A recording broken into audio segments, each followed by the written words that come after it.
নীলা শ্মশান, এক ভৌতিক অভিজ্ঞতা। শীতের রাত, চারিদিকে ঘুটঘুটে অন্ধকার।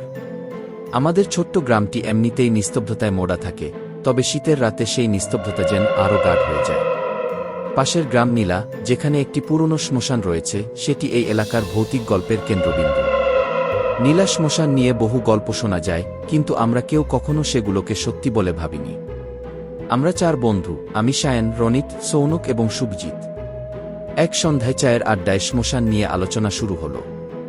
আমি বলল, শুনেছিস নীলা শ্মশানে নাকি রাতে কেউ গেলে আর ফিরে আসে না?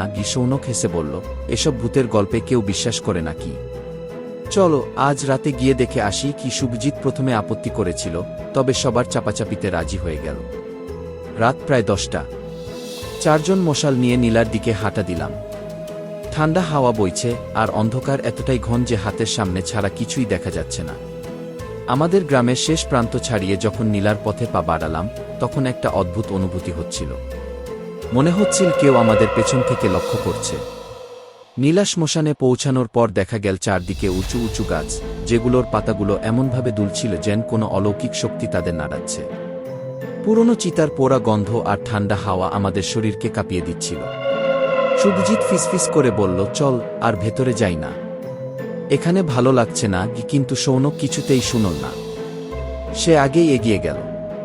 শ্মশানের ভেতরে ঢুকতেই আমরা একটা পুরনো পাথরের মন্দির দেখতে পেলাম।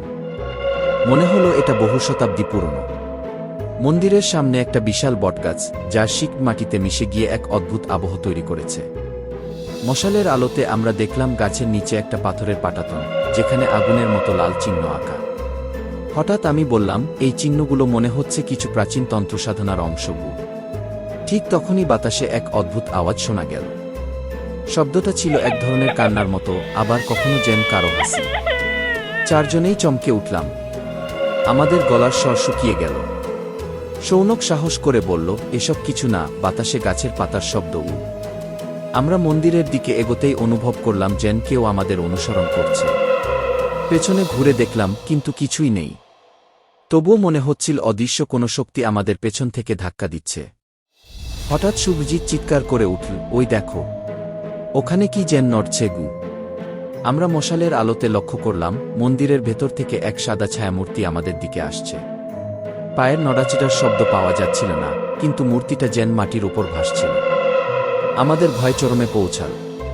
নীলা শ্মশান নিয়ে গ্রামের বয়স্কদের কাছ থেকে শোনা যায়, এখানে বহু বছর আগে এক পিশাচিনী বসবাস করত। গ্রামের এক সাধক তাকে বন্দী করেছিলেন, কিন্তু তার আগে বহু মানুষের প্রাণ নিয়েছিল সে। সেই সাধক এই মন্দিরে তন্ত্রসাধনার মাধ্যমে পিশাচিনীর আত্মাকে শিকলবন্দী করেছিলেন। তবে কথিত আছে, সেই শিকল এখন দুর্বল হয়ে পড়েছে, আর পিশাচিনীর আত্মা মুক্তির জন্য তটস্থ। আমাদের মনের মধ্যে সেই গল্পগুলোর প্রতিধ্বনি হচ্ছিল। হঠাৎ মশালের আলো নিভে গেল, আর অন্ধকারে ডুবে গেল চারদিক। কেউ যেন আমাদের সামনে এসে দাঁড়িয়েছে, অথচ আমরা তাকে দেখতে পাচ্ছি না। ভয়ে আমরা দিশেহারা হয়ে ছুটতে লাগলাম। কিন্তু শ্মশান এতটাই জটিল যে আমরা পথ হারিয়ে ফেললাম। চারদিকে শুধু গাছ আর পুরনো পাথরের স্তূপ। হঠাৎ সৌনক পড়ে গেল। তাকে তুলতে গিয়ে দেখি তার পায়ে কিছু একটা পেঁচিয়ে আছে। সেটা একটা কালো শিকল, যেটা মাটির নিচ থেকে উঠে এসেছে। আমরা জোরে টানতে লাগলাম, কিন্তু শিকলটা ছাড়ছিল না। ঠিক তখনই একটা অশরীরী আওয়াজ শোনা গেল, তোমরা কেন এসেছো এখানে? সেই কণ্ঠস্বরে এতটাই ভয় ছিল যে আমাদের শরীর জমে গেল। সৌনককে কোনো রকমে টেনে তুলে নিয়ে আমরা দৌড়াতে শুরু করলাম। অবশেষে আমরা শ্মশান থেকে বের হতে পারলাম, কিন্তু অনুভব করলাম সেই অদৃশ্য শক্তি যেন এখনও আমাদের পেছনে রয়েছে। গ্রামের কাছে এসে যখন পেছনে তাকালাম, তখন দেখলাম দূরে মন্দিরের সামনে একটা মূর্তি দাঁড়িয়ে আছে। তার চোখগুলো লাল আগুনের মতো জ্বলছে। সেই রাতের ঘটনা আমাদের জীবনে গভীর প্রভাব ফেলেছে। নীলা শ্মশানে আর কেউ যাওয়ার সাহস করে না। আমরা এখনো রাতে সেই কান্নার আওয়াজ শুনতে পাই, আর ভাবি, সেদিন যদি সত্যিই কিছু ভুল করতাম, তাহলে কি ফিরে আসতে পারতাম? নীলা শ্মশান শুধু একটি ভৌতিক স্থান নয়, এটি আমাদের সাহস, বন্ধুত্ব এবং অজানার প্রতি মানুষের গভীর কৌতূহলের প্রতীক হয়ে আছে। কিন্তু এর মধ্য দিয়ে আমরা শিখেছি, কিছু রহস্য কখনোই উন্মোচন করা উচিত নয়, কারণ অজানা সবকিছুই সুন্দর নয়।